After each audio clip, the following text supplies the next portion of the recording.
Do not lose that. Do not lose that. Do not lose that. It's probably been, when were we in London? When were we in the Catskills? That was March 2021. So just that was like May 2021. Yeah, May 20. So just a little background about all the photography that y'all are seeing on the wall. I had a really amazing opportunity to be a part of the writing process and the recording process of this record. I am a big Interpol fan. This is might have a bigger one here. But as a skateboarder, we all were, we knew about Interpol before the Brian Anderson video part, but Brian Anderson's video part using Obstacle 1 really had a really big impact on skateboarding and skateboarders. Did you notice that then? Do you notice it now? Was that something that people would bring up to you? It was, yeah. And I think that came out pretty soon after Bright Lights, right? Super. I think it was in tandem. People would come up to us and talk about that. And I don't know if that happens all the time, that there's a song that sort of just goes beyond the moment. But it was surprising that people would keep talking about it years and years later. Yeah, it's definitely, if y'all saw the skateboard, the cool thing about that is those photos are photos that I shot. Next year will be 20 years as the release of the video. So it was an awesome way to bring everything together, because for me, I always like to have a little skate thing to happen, a skate moment when I do stuff. So, I think that's such a great collab. Brian unfortunately couldn't be here. He's out of town doing a photo shoot, but he sends us love. So let's talk about something. Was there a difference between me being in the room at the writing session versus being in the studio of the writing session?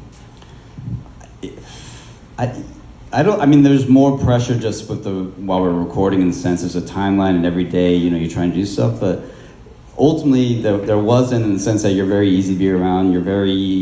I think one of your talents is to forget that you're there, and so you keep doing what you're doing. And so maybe when you think about this, oh my God, there's gonna be someone here taking photographs. Is it gonna step on the process, or are you gonna do something a little bit differently than you would have if you weren't? This other presence wasn't there, but ultimately it didn't change a thing. It's very easy to forget that you're there, and then ultimately, I think we were all pretty stoked that you were there and able to capture all that kind of stuff that we've never, no one's ever been in the room while we've recorded anything, or even in the writing session. We've never had any of those kind of things, but I think you're the only person who could do that.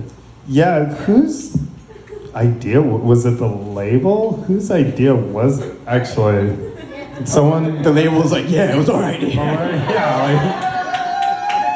Shout out to whoever did, though. Really, honestly, because I even was I feel like it was actually Matador's idea, to come while we were writing, shout stuff out like that. Lombardi's right. Yeah, pay me.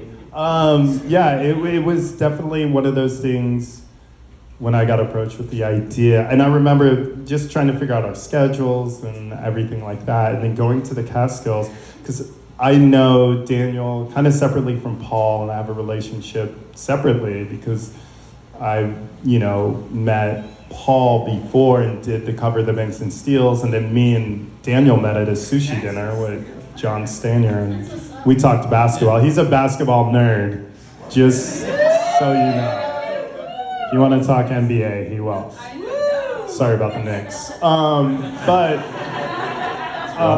It's very rough. But I'm a Laker fan, so I can't really say anything. Neither of us make the playoffs. But back to it, it was, such an interesting vibe to be at the writing sessions, because it was I remember getting there, it's in the middle of fucking nowhere in the Catskills, and Sam was the first one there, and I've met Sam maybe 3 times backstage, and he's kind of this quiet, mysterious energy, and I'm and he's the nicest guy, nicer than these other guys, but just kidding. But it was this weird house in the middle of nowhere, the cell phone dropped, and But the vibe was really amazing to see them construct these songs and, you know, work together, and the vibe and the energy, and like, you know, whether it was Paul cooking, which he cooks great and makes a good coffee, or going to the grocery store. It was, you know, as someone who's an Interpol fan, it was such a cool, interesting vibe. And then to hear the songs, and I was able to, like, you know, really vibe on them, but to see them in London, because I came at the tail end, they were pretty well constructed. But I almost felt like that was a more tense time, in the sense that it was like, we gotta hone in. More tense than the recording, like, period. No, well, I'm saying the writing was chill. The recording, not that I was tense, and not that you were tense. I just was like, I don't want to be the person to bother the perfect note. Like, I kept being like, if my camera makes a noise, does that fuck it up? Like, oh my God. But I mean, obviously, I you know, if it did, it made a beautiful record, which I really love. But yeah, it was an interesting thing, and someone who's like come from skateboarding, done basketball, and been to a million shows. This was, and have worked in the studio, and you know, the studio is normally something you just like go by, but to be there when the magic is happening was wild. How was London compared to the Catskills for you? Ask a good question. Well, like with the Catskills, I thought it was. I mean, it was a different sort of writing moment for us, because normally we don't go away and just seclude ourselves in a house for a couple of weeks, but because of this whole thing, and we just need to go somewhere and just kind of focus for like 10 days and just try to. Basically, that was our last time that we were going to be able to work on material together before we went to London to start recording, and London wasn't until 3 months later, so it was sort of like go time, and it was also only the second time that we've been able to have been together since our last show in November 2019, so it was all like kind of like, it was a really different sort of mindset, but it wasn't like there was nothing bad about it, it just was like that, and obviously there were bigger things happening in the world, and just sort of kind of, it put a theme to it, you know, and it was good to have a little bit of a deadline, and like the songs had to sort of fight for themselves to try to be ready to go record and prove themselves, and so like even Grand Hotel that we just released today, that was a song that I didn't think would probably, it was like the last song that we wrote for the record, and I think we barely maybe touched it when you were there, like maybe, there was definitely, that's maybe what Paul said. Yeah, and I think we had like 4 days to go before and the I last was one. at the end, Yeah, which was great. And I mean, tell everyone how long you were actually in London recording. Yeah, so much longer than we were writing. But how long? How many weeks? Like 3 months. Yeah. But it's not, but it was always supposed to be 3 months. It's just the way that like the schedule was sort of, the timeline. It was crazy. I was like 3 months. I mean, I was like 3 months too. But that's just the way like Flood and Alan like to work, and that's a timetable, and like weekends are off and stuff like that. So, but that was a great experience too. So, anyone know who Flood is in here? The producer? Flood. I mean, I had heard Flood's name for many, many years. How did Flood working on this album come about? Flood is the shit. Yeah? Flood is the shit. Really? Just through conversation, but like pretty early on, and like I don't even know if we'd actually even started working on songs really. Maybe because of this whole the pandemic and so forth, we couldn't be together, so we had to sort of start like trading songs around. So I think maybe in the early stages of doing that, it was just talking about who we might want to work with, and I think we were very open to working for producer. And then when Flood's name came up, it felt like an interesting choice, and then obviously coupled with Alan Mulder, who's mixed 2 of our records, and the 2 of them together, they've done so many great records together, but they don't do it all the time. So the notion of those 2 teaming up to work on our record, it just felt very exciting to us. Is there a Flood record that you really loved that was the first impression of him? I don't know. I feel like when I think of Flood, I think more of being like a kid and like turning like a record over and being like, Flood, like what Flood, like who, what does that mean? Like I didn't understand that, and not even know like what produced was, and then produced by Flood, and it's just sort of kind of like not. I think that just saved me more than what record it was. Right. And obviously he's got so many amazing records to his name. Yeah. I was By the way, Flood is such an amazing producer, and I'm like a nerd amongst like all different genres of music, whether it's jazz or hardcore or hip hop or soul or reggae. And also I really love U2. So Flood is how I know. Wow, we got some U2 fans. That's Walter. But you know, for me, Flood, when he's telling me about his first days in the studio and you know, who was in the studio and how his name came about, but he was so cool. And a lot of times being a producer is a very stressful job, and this guy couldn't be any more cooler. And what I really loved is the way that he analyzed, like, to be in the studio and see him kind of isolate the different tracks and be like, well, this has to work with this and this has to work with that, was pretty amazing. And his ear, like, I remember there was a point where they took apart your pedal board because there was like some buzz he heard that I couldn't hear. No, he's like a little bit of a mad scientist, but he does one part of hears things that no one can hear, yeah. And he'll be like, shut the whole thing down, restart it, but you know, and then you'll be like, no, and everyone's like, okay, they can't hear it, but at the same time, he's usually what he says is correct or on the right course. But on the flip side, he's also the guy that brought in like a PA to the live room, had us playing together, where you can hear like, yes. you know, everything's bleeding over, which is usually like an engineer's like nightmare, because you're hearing the guitar and the bass and the drums and the guitar and, you know, and the mics. It's just like, it makes it very difficult to mix and so forth. So he's a little bit of a contradiction that way. You know? Yeah, well, but that's also what we were talking about in the front, where I feel that energy, and I've been lucky to be listening to this record for a couple months now, and the feel of that is amazing. To be a band that I think is playing better than they've ever played. Marauders is my favorite record. Yeah, I said it. This one now is my favorite record. But your progression and your songwriting and your playing is getting way better than it was 20 years ago. But it's cool that Flood is able to capture a raw energy that feels like 20 years ago. Yeah, I mean, even what I was saying about bringing in the PA and so forth, because what he really wants is to get to the core of the song, to the deep, like the core emotion of the song, really, like just to the bare, get to, like really to the center of it and make everything very like bare and vulnerable. So in that sense, like you know, whatever it takes is what's the most important, you know, thing to do. Because you had so much time to write this record and be in the studio, when you walked away, did you feel, because I asked this to Paul the other day, and or for the Thrasher interview, and he really said, like, sometimes I know if I felt like it was perfect, I wouldn't have the motivation to keep writing and doing something.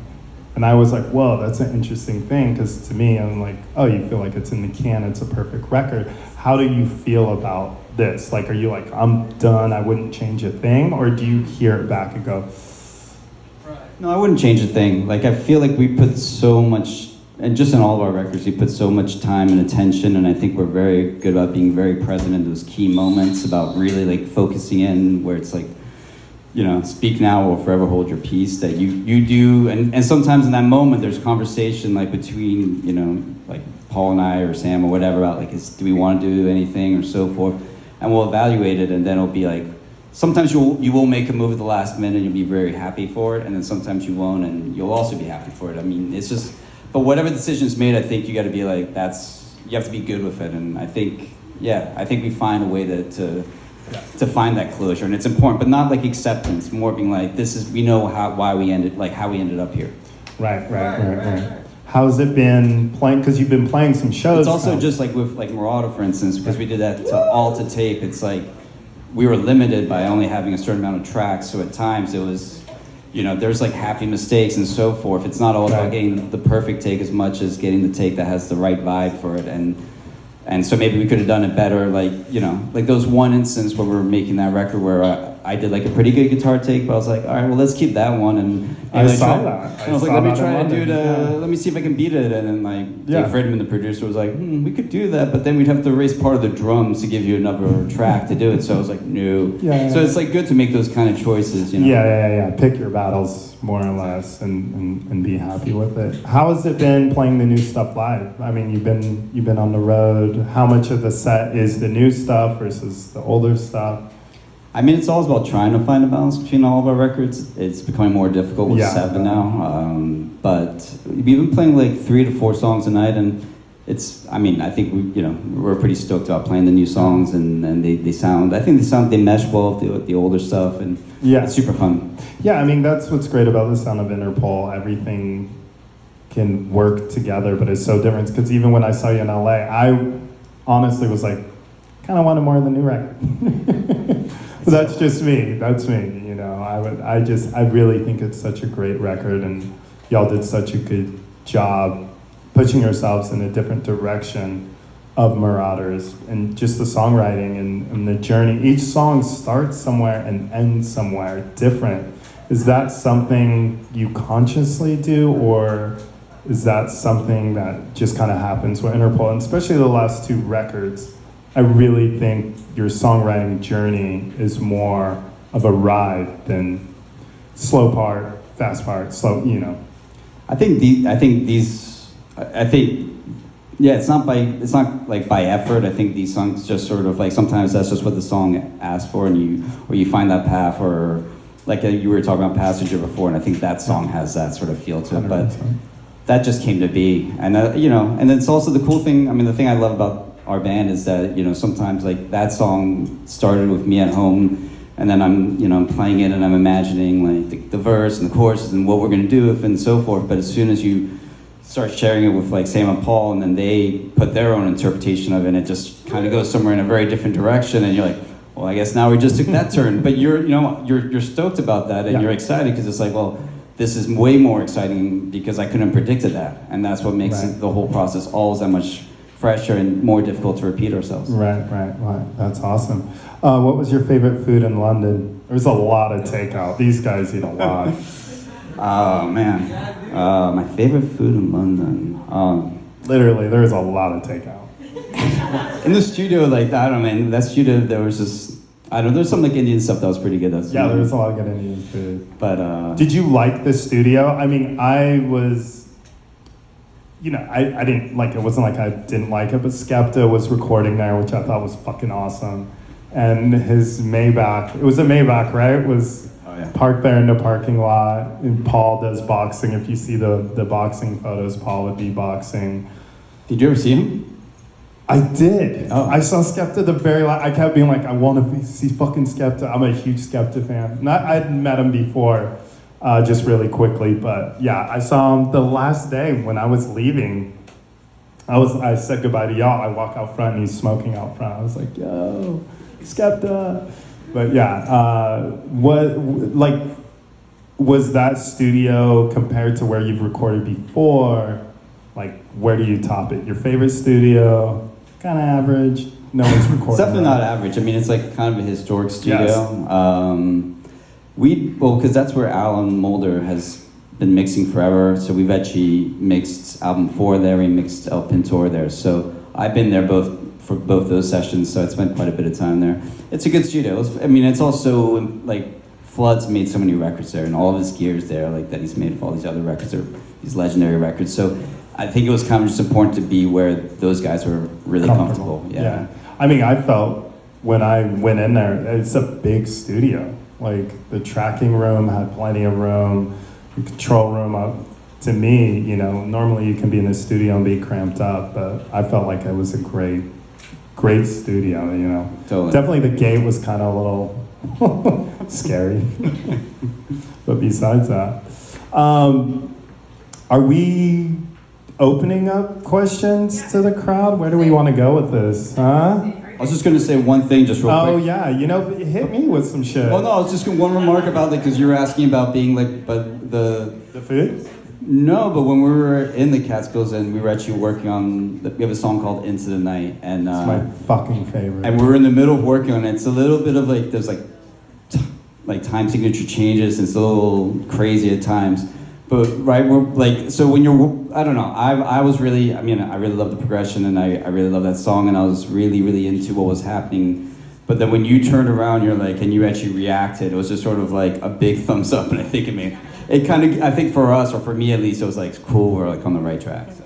Yeah, it's funny because there were so many times, especially in London, where I'm like, yo, I don't, like, do I show emotion? Do I not show emotion? Like, a friend of mine put it this way, I've told you this, shout out to The Edge. He said, because I told him about this opportunity, I was like, this is really amazing experience. He's like, but I was like, I was just trying to hide and stay out of the way. And he's like, it's kind of like being in a delivery room, but it's not your kid. And I was like, you're fucking right, dude. You couldn't have put it any better, you know? Like, it's not a situation where I feel like I want to do this over and over. I want to that's my new career. It's like, no, it's like very intimate. And if y'all weren't friends, it wouldn't be fun for me, you know? Because it's like, I'm your biggest cheerleader. I'm like, yo, that's it. And Into the Night is 100%. I've listened to that song 100 times since I illegally downloaded it. What's that? Do you have any more questions for me? Any more? Daniel, you want to hear my favorite drink? Jaeger, Budweiser? I feel like we all know this. You do know me well. Do you guys want to take questions? Are you cool to take questions? Sure. Does anyone? Okay, we got it. Thank you. Not my mind. So I understand you guys are takeout kings, but who's the best cook out of Interpol? It's not me. Paul cooks. Paul cooks me dinner. Paul's a great cook. And coffee. He's coffee like He was a barista, serious. right? He was a barista. Sure. Another question, anyone? Don't be shy. Okay. How have you felt your guitar style and work has progressed over the last 6-7 albums? Like, are you consciously aware of like how it's changed and evolved? I don't know. Yeah, I don't know. That's it. Okay, one more question. Yeah. Yeah, I was curious about the writing style between you and the rest of the band members. Between this album and past albums, given the current state of affairs, you know, that you guys had to go through. Was there a different type of energy in recording the new album compared to the previous ones? Like, was there a newfound state of mind of coming back to music, given, you know, the pandemic, putting everything on pause, and, you know, you know, did you guys change in some aspect from that? I think the biggest, I mean, it's a good question, but I think for us, just the fact that we normally just, the songs usually begin with me, but then we get together, we start fleshing them out and making them into Interpol songs together, but in the same place in a rehearsal room. But because of the pandemic and so forth, we were all in different locations and in different countries, so we couldn't do that. So we had to actually do the thing of just sending files around. So that made the onset just different. That was going to be a different sort of like approach to writing the record.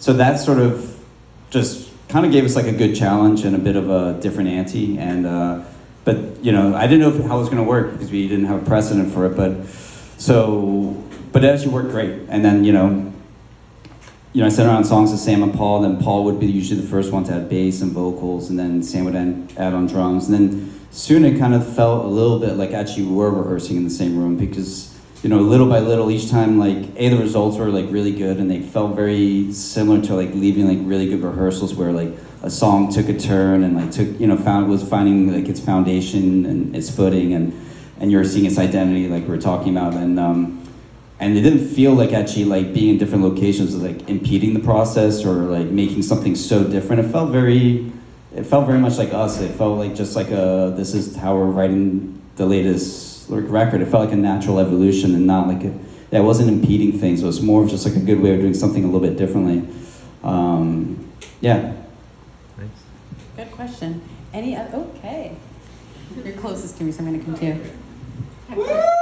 So, I'm very, very curious. This is an argument I always have with my boyfriend. Yes. Why do you guys only play lights on the set list? Why don't? Why do you only play lights? Like the subtitle is amazing. You have success, try it Oh, on, yeah. barricade. And I don't know, how do you guys go about your set list? Big fan. Yikes. It's hard. It just gets harder. Like, yeah. I mean, I love album 4. I mean, I really like all of our records. I'm like happy, you know. I mean, but like I really love album 4. So it's hard to find the balance between all the set lists and stuff like that. But I would love to play more from that record. We've played Success recently. Well, it's a very European song. No. Duly noted. Okay, we'll take 3 more questions. Make them count. Okay. Okay, so my question is, would you ever perform outside of, like in South America or like North Central America ever? Rico. Or have you ever, like in Puerto Rico, yeah? We've never played in Puerto Rico. I'd love to play there, but South America we played a lot. Really? Yeah. What countries? I'm sorry. I'm sorry. What countries? In Argentina, in Colombia, in Chile, in Brazil, in Peru. We're going there again in November. In Paraguay. Were there, Let's get it. Danny, let's get it. Woo! I love you so fucking much. is that good? Hi. Whose idea was it for all of the single artwork to be very space themed? Yeah, I think it's just a team that, this is with the design team that we work with. It was, we just kind of went through, just as we did with like Marauder, just kind of having like conversations about the themes and so forth, and then looking at our works and just have, just designs and then finding places for the designs that we do like and the themes that we want to explore, and it just came to be that way, really. Just natural discussion. Oh, I see a hand. I'm coming.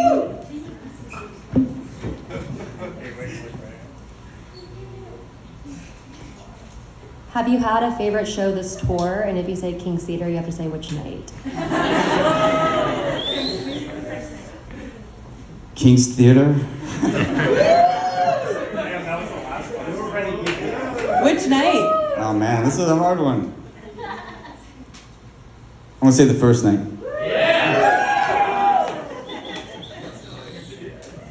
Okay, that's all the questions. Thank you very much, everyone, for coming. Give it up for Atiba and Daniel.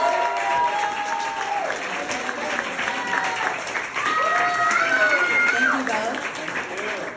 And a reminder, the other side of Make Believe is out on Friday. So thank you for coming to our early celebration. I hope you guys are all having